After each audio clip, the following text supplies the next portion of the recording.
Hello friends, today we are going to read The Tree Lady.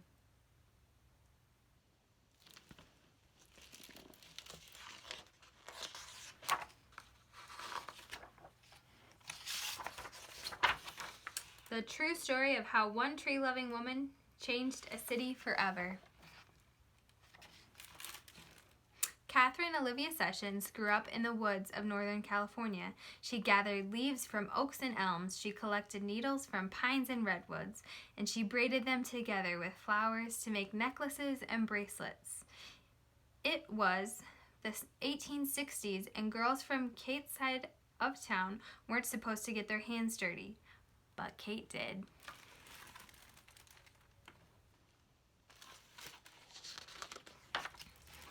Kate listened well in school. She learned how to write and count. She remembered the poems and stories she read. But best of all, she liked studying wind and rain, muscles and bones, plants and trees, especially trees. Most girls were discouraged from studying science, but not Kate.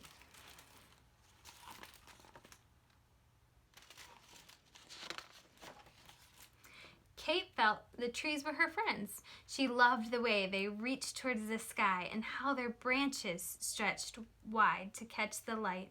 Trees seemed to Kate like giant umbrellas sheltered her and the animals, birds, and plants that lived in the forest. Not everyone feels at home in the woods, but Kate did.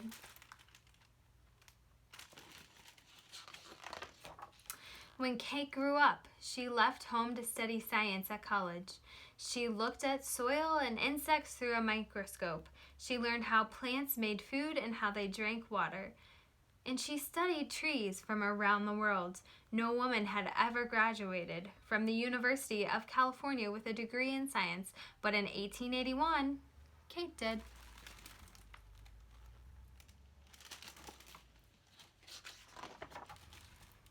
After graduation, Kate took a job in Southern California.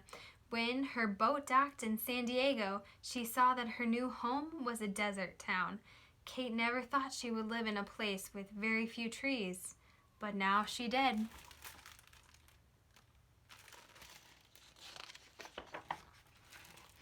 Kate began her job as a teacher. She was also the vice principal of the school, so she had to make sure that everyone followed the rules.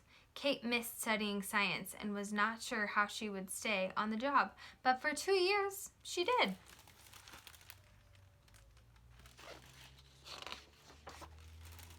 From her school, Kate could see the city park in the hills above the town. It was called a park, but it didn't look like one. It was where people grazed cattle and dumped garbage. Most San Diegoans, I'm not sure how that's said. Most people from San Diego didn't think trees could ever grow there, but Kate did. She used her imagination. How cool. With Kate's love for the woods, she thought San Diego needed trees more than anything else, so she left teaching to become a gardener. She knew she must plant trees that could live in dry soil with lots and lots of sunshine. Her friends worried Kate wouldn't find trees like that, but she did.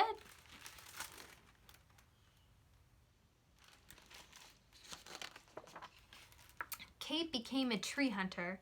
She wrote letters to gardeners all over the world and asked them to send her seeds that could grow in a desert. She also traveled south into Mexico to look for trees that liked hot, dry weather and steep hills and canyons. Not everyone knows how to hunt for trees, but Kate did.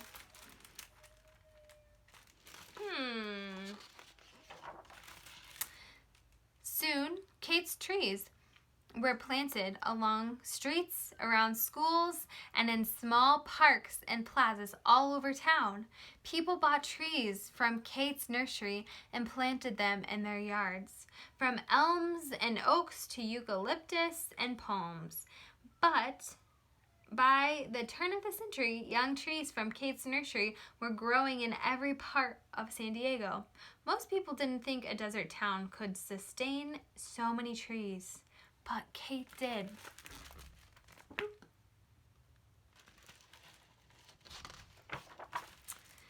Then in 1909, the city leaders announced that a great fair called the Panama California Exposition was coming to San Diego in 1915. The fair would be held in City Park, which was now called Balboa Park.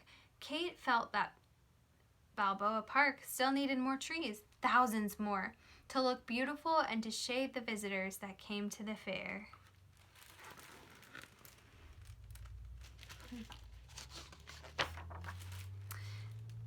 That was too many trees for Kate to plant by herself, but she knew lots of people could do it together. She asked her friends to bring their friends and come to plant to the park for tree planting parties.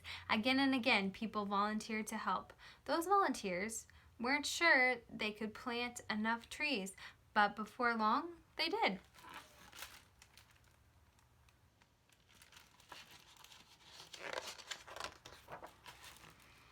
And when the fair opened, San Diego was ready.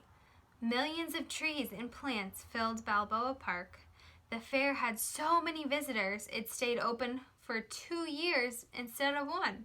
People came from near and far to see the attractions and stroll in the cool shade. The fairgoers couldn't believe San Diego had such magnificent gardens, but thanks to Kate, it did.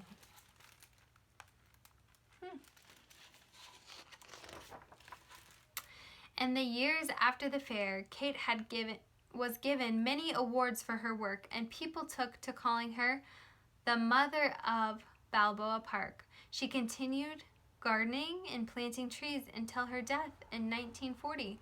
Back then, few could have imagined that San Diego would become the lush, leafy city it is today.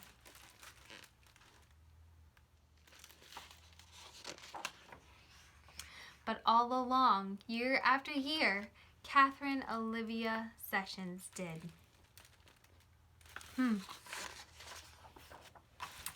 Thanks for listening, friends, and I hope you have a good day. Bye.